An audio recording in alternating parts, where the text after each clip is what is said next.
Holy shit, eh? Yo, it's true, eh? So all of that talk to say, yo, I'm Matt Baldassarre, aka Crucial on social media. I opened the Corner Studio in 2020. We're now in 2025, so that marks the 5 years. And I'm 31 years old, happily married with two beautiful boys. And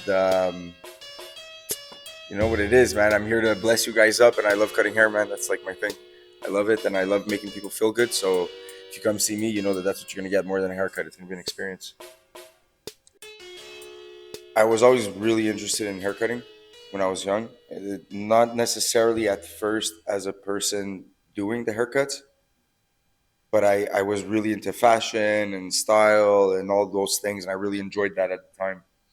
And I was really picky with my hair when I used to have hair, and I would be like picky with like going and find good barbers and good hairdressers, which created naturally starting to understand haircutting just by having the eye for it, of knowing this person's good, this person's not good. But that like afterwards, like it would pop up randomly in conversations like, bro, I'd be sick to be a barber, but like who the fuck's gonna hire me as a barber? I never touched a clipper in my life, whatever. And then one point, I'm chilling with friends at their house. We're all broke, and like my friend couldn't go see his barber. I don't remember if he had an interview or whatever. And then they took out like an old rusty clipper, and I was like, "Yo, I'll cut you." I didn't even know what I was doing. I was lifting the lever. I was trying to fade, and like I was going up, and I was lifting the lever to like create a fade, basically because I think we had one guard and no other guard, so like I couldn't do much. Did what I could. They said it was pretty decent. Stayed like that for a couple weeks. Then I cut another one of my friends, and by the second time I did that, I was like, "Yo, I fucking like this. There's something cool about it." So I went to Canadian Tire. I took a kit, like a full kit. It was like $30. Really shitty clippers, but like that's what I had at the time. And I started cutting people in my house for $5 with a garbage bag on their, like all my boys. I would just put a garbage bag, and like it fell in a good moment because all my boys were still going and see like these like old men barbers, that their parents would bring them when they were young. So they were just used to going to see those guys, and I was like, "Yo, like we're starting to be like young adults. We need to look better. You guys need better cuts and shit." So I would push them towards like more fashion sense haircuts, like to like push on a fade and everything. And at the same time, it was things that I wanted to practice. I did that for like a couple months, and then I got decent, I guess, on my own from watching YouTube and just like consuming nonstop the content. And like I was always talking about, I would go out, go to a bar, talk to a person. I would get people from the bar come to my house, $5, like let's go. And I was just practicing like that. And then one of my friends, his barber was like, "Yo, the guy that did your taper is getting good," and he was opening a shop. And that was Andrew. Shout out to Andrew from Primo. And then I went to meet Andrew, and Andrew hired me for a bit. Andrew was in a sticky situation though because he had just opened the business. So like you don't want to take the chance always me taking walk-ins and stuff, and he wanted me to keep pushing. So he was like, we had a conversation, and I ended up leaving, and then I got scouted again, like to make it shorter. There, I got scouted again, and then I went and worked for a barber shop for 2 years, and then in 2020 I opened my shop, and I ended up managing for the last year at the other shop before opening my shop. So I did the full thing in about like from like starting to cut to opening my shop in like 3.5 years, four max, around there. Because I opened, yeah, 4 years, Word. What years were those? like 2017 to 2020. Okay, word. Yeah, that's fucking. You have some tenacity at the start. You were like, Yeah, and I was doing a trade in electricity that I was paying private school for, and like I dropped out, and I was like, I'm not doing this anymore. word. And like my parents had a company, like I could have been an electrician, have a company, and have like employees working for me. Like we have enough people to like create work for employees, but like I didn't want to do it. And my parents were freaking out. Everybody was like, "What the fuck are you doing? Cutting hair?" And it kind of like motivated me a bit. The fact that they were like, "Oh, like there's no money to be made in that," and I was like, "Yo, fuck, watch me." Like the like yeah. So here I am, and then now we're what? And I opened in 2020. If you guys remember, that's the pandemic. So we opened. We did a down payment on the space. Did the renos, operated for 10 days, and got closed down. Holy shit, man. Yeah. That must have been intense, like emotionally and just like business wise. Yeah, I mean, I look back at it sometimes, and I kind of like feel that confidence with just the right amount of ignorance is like the perfect mesh for like taking the leap. You know, I feel like the over like, and I'm an overthinker. I wouldn't say that I'm not an overthinker. I overthink, but like I'm ballsy on certain situations like that that I don't see it. Like other people will see it like, dude, that's fucking huge what you did, and I'm like, bro, I just did it. Like I just went for it. I just did it. Like for me, it wasn't complicated. I was like, I don't know. I was just like I never saw a business owner or somebody else as like this huge thing, you know. I was like, yeah, you're a human being that just decided to do that. So if I decide to do this and like I love it enough, I'll just do it. Like it's not complicated. Did it feel like there was like, what else would I do? Like, I, obviously, I definitely I definitely realized that I couldn't work for somebody with time from working with people.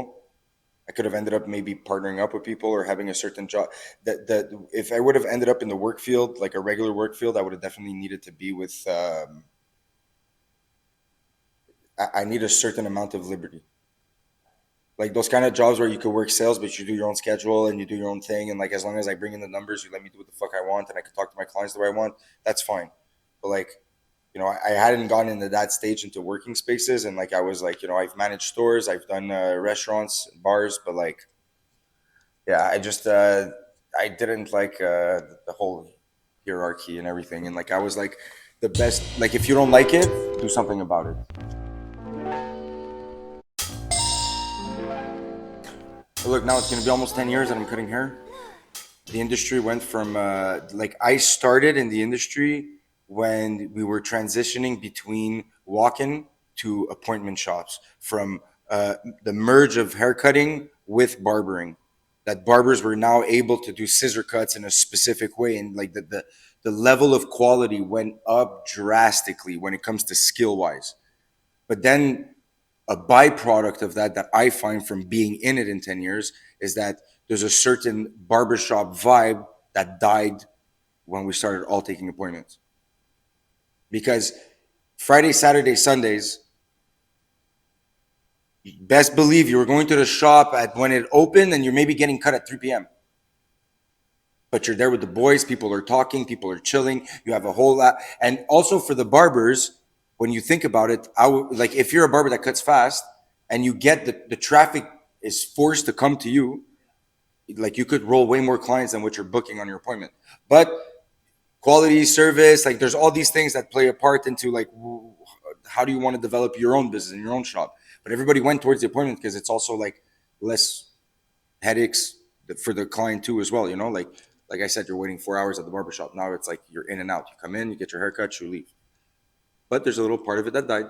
So I think collectively, as like all barbershop owners, we should like start sitting together and recreate like how to solve that issue while keeping appointments.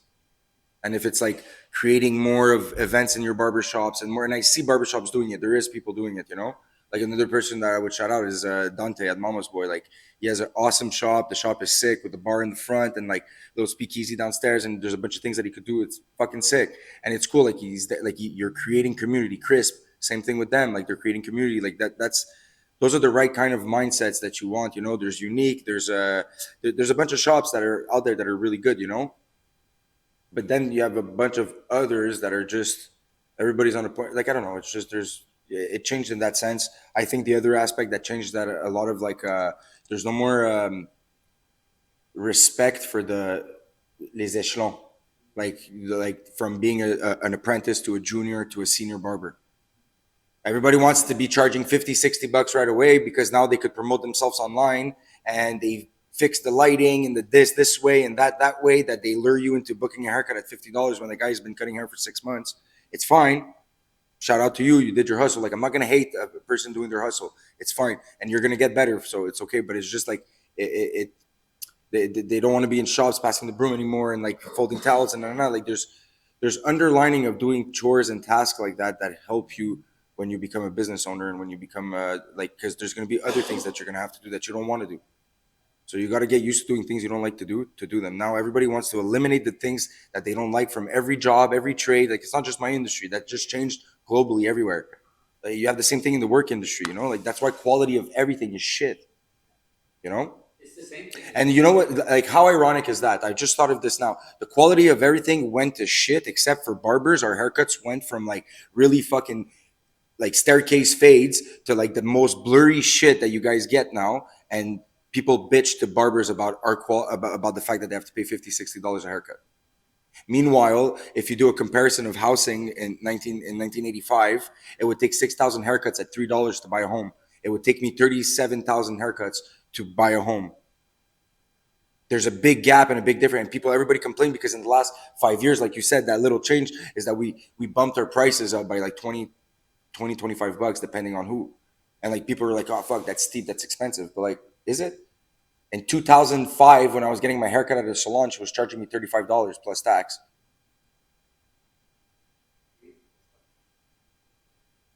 But the quality is what I mean. Like everything else went down while our trade went up to an extreme level in the past 5 to 10 years. Extreme level of quality. Yet we're one of the most bashed trades of the fact that our prices are high and people disrespect the fact that barbers charge more for a haircut. What the fuck? But they're and the ones that complain are the most picky all the time. That you take my time. We were talking, you're using the word trade. It's a trade before being an art form. That's it. But you need to know the base. Like you design guitars, dude. You can't just like and like I remember having a conversation at the old place with the guitars. Like I was telling you, like just like a specific just amount of layer changes the vibration of the captor, right? So like it's all these things, right? Like there's sound involved with like engineering and like fucking like there's a bunch of things involved with craftsmanship. So you need to know how to do the techniques and the proper, you need the language so that you could create, and then eventually you could create. That's why all trades have 10,000 hours, and it's the same thing. You do your 10,000 hours, then you could start slowly creating. Yeah, and I think like to just go back to the question, I feel like also one thing that changed because of all these things that we were touching on is a big hit I find is social interactions. The social interactions, like I find that a lot of the younger generations, uh, I'm scared. It's like they're good to market themselves online, which is super cool because like, and I think that like the job of the older generation, we have two things to do: is accept the new generation coming and their new way of gaining clients, and that we have things to learn. So to put our ego aside and realize that we could learn a lot from this young generation, but also be the mentors teaching them social, because they're losing it slowly. They all know how to chat, but they don't know how to greet a client. They don't know how to say hi. They don't know how to shake hands, look in the eyes, sit the client down, and like make him feel comfortable within the first 30 seconds. And that you come here and it's like you're at home. You're like, wow, like this is an experience. You're trying to sell an experience, not just a haircut.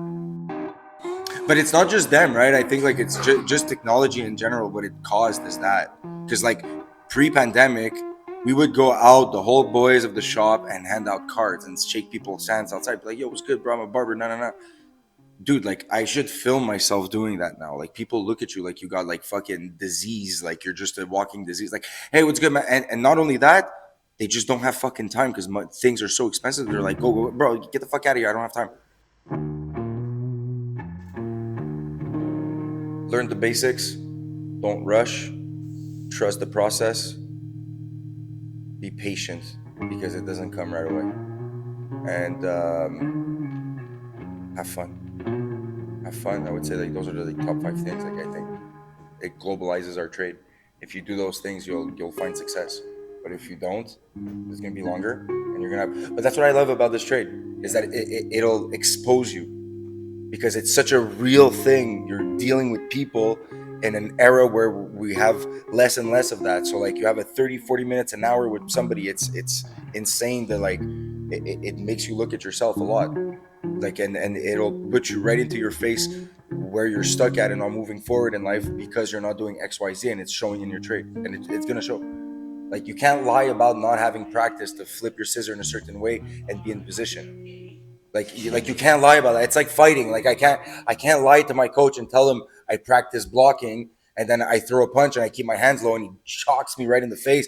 Like you get a real punishment. You know what I mean? This kind of trade is like that kind of thing. Is like the punishment is huge because you could fuck up the guy's hair. So it's really eye opening to like how real are you with your self talk. I would add that one. Like I hate people saying money like money is happiness. Like, you know, like the more money you have, the more happy you are. Like I hate that shit. Like it's not true. It's not true at all. Like you need to, and first of all, happiness shouldn't even be the objective. Like you shouldn't, like I think you still have a lot of like work to do if you think that like the point is to be happy. It's not to be happy. It's to just be understanding that things flow and that they're not always good. So you're blessed. You feel blessed whether they're good or not. It's a choice. It's not like I'm gonna have parameters in my life that's gonna create happiness in my life. No, it's I choose to be at peace. I choose to like when the moments are hard, well, I turn to the things that I still have. I'm blessed that I still have. I'm blessed that my back hurts. I'm fucking tired and everything, but I'm still blessed over 90% of people that I get to do this as a job. That like that's my job. My career is to make people feel good at the end of the day. It's like I give you a cut, I make you feel good. Whatever the fuck happened in your day. 3 clients today told me that like, yo, it's therapeutic. It's just therapeutic. I'm like, bro, I saw you last week, yeah, but it's therapeutic. Thank you, bro. Yeah. Bro, how did that get me more nervous to talk about me than like the whole thing? Bow bow. Let's go. Scan that QR code. Come on, come on. Yeah. Respect, bro.